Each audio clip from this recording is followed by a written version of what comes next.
Okay, guys, we're back.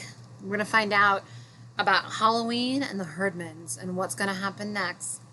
Chapter 4.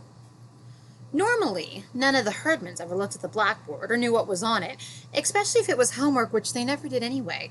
So it was possible, this was Charlie's idea, that they wouldn't know about Halloween being at school and nowhere else. They'll go out, he said, just the way they always do, looking for the kids they can shove around and candy they can steal, and there won't be any. No kids, no candy. They won't know what happened. They'll go crazy.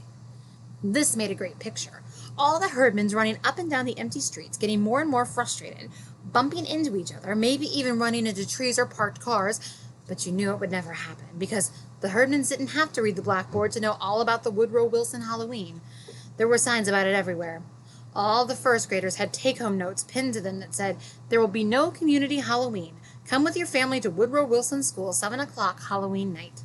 And almost every day, Alice showed up with a new extra credit report about owls or bats or bonfires, till Mrs. Hazelwood took pity on us. Took pity on herself, my mother said, and shut Alice down. "New school policy," Mrs. Hazelwood said.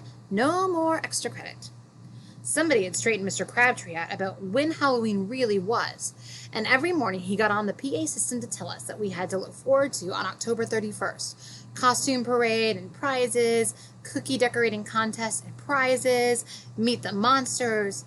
Meet the monsters might be okay, I said. "Not really," Stuart Walker said. "Well, it's better than drawing faces on cookies," I said.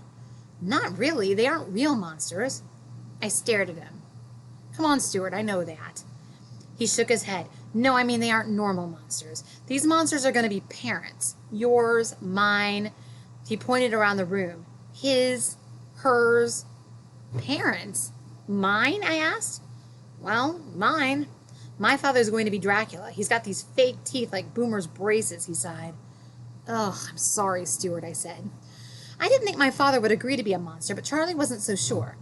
"Maybe not a monster," he said, "but there's other things people have to be. Ghosts and ghouls and living dead and all." "Ghouls," my father said. "Living dead? I don't think so." "Stuart Walker's father gets to be Dracula," Charlie said, "and Gloria Coburn's mother is a witch, and Margaret—" "Well, good for them," Mother said. "I told Hazel Wilson I wouldn't be anything like that, so they put me on the pumpkin committee. I really want to do my share because I want this to succeed. Just think, peaceful Halloweens year after year. I guess I could be a witch if that's what they need. Not one of the main ones, though." "You'd be good on the pumpkin committee," I said. I didn't know what the pumpkin committee was, but it had to be better than your mother rounding around in witch clothes where everybody could see her. I don't know who the main witches were, but Alice did. "There are 3 main witches," she told me. As usual, Mrs. Wendelkin was in charge of everything, so as usual, Alice knew everything there was to know. "There's the witch in charge of the boiling cauldron, and the witch in charge of the mystery swamp." "What's the mystery swamp?" I asked. "I think it's going to be the 4th grade room." Alice was so full of privileged information that all you had to do was ask what or why or who, and you'd get the whole story. It was supposed to be the teacher's room, but there's a big hole in the floor of the teacher's room. They keep a bookcase over it, but naturally there wouldn't be a bookcase in a swamp, so they'd have to move it, and then somebody might fall down the hole, so it will probably be the 4th grade room unless they use that for the monsters. There was only one way to shut Alice up, or at least to get her to change the subject. "What are you going to be for Halloween?" I asked. She looked around very cautious. "If I say, will you not tell anybody? Swear?" "Sure," I said. "Spit and swear." "Ugh," Alice made a face.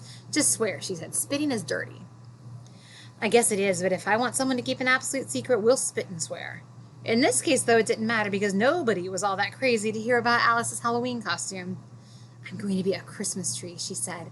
"I'm going to be a lighted Christmas tree, and if anyone else is a lighted Christmas tree, I'll know you told."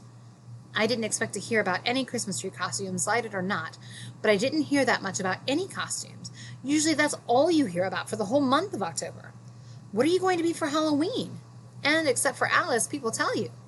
They're going to buy their costume and be Superman or Batman or Wonder Woman, or they're going to make their costume and be an accident victim or a deck of cards or a 200-year-old man or woman. But this year, none of those. "What are you going to be for Halloween?" I asked Boomer Malone. One year, Boomer built himself a dinosaur costume out of sandpaper, so he had a lot to live up to. "I don't know," he said.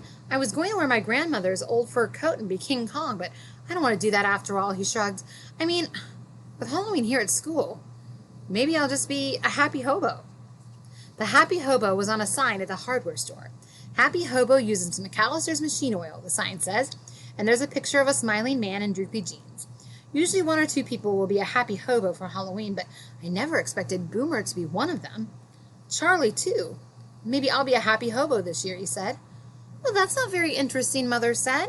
Let's see if we can't think of something more exciting for you to be. Normally, my mother would be crazy about a happy hobo costume because it was so easy. Oh, be a hobo, she would say. All you need are your father's wash the car pans and a lot of dirt. Now she was saying, what about those old slip covers in the attic? Could you be something in slip covers? What does she mean? Charlie asked me later. Does she want me to be like a sofa or something? Mostly, I think Mother just wanted us to be more excited about the Woodrow Wilson Halloween because nobody was. I knew so far of 11 happy hobos, not counting Boomer and Charlie, so that tells you something. This Halloween was going to be exactly what my mother said it would be. Safe and controlled by Mr. Crabtree and Mrs. Wendlekin and the PTA. And peaceful and boring. The only scary thing was going to be Mr. Walker's Dracula teeth. All right, tomorrow we'll find out if the Herdmans have figured out that they are really going to have Halloween at Woodrow Wilson School.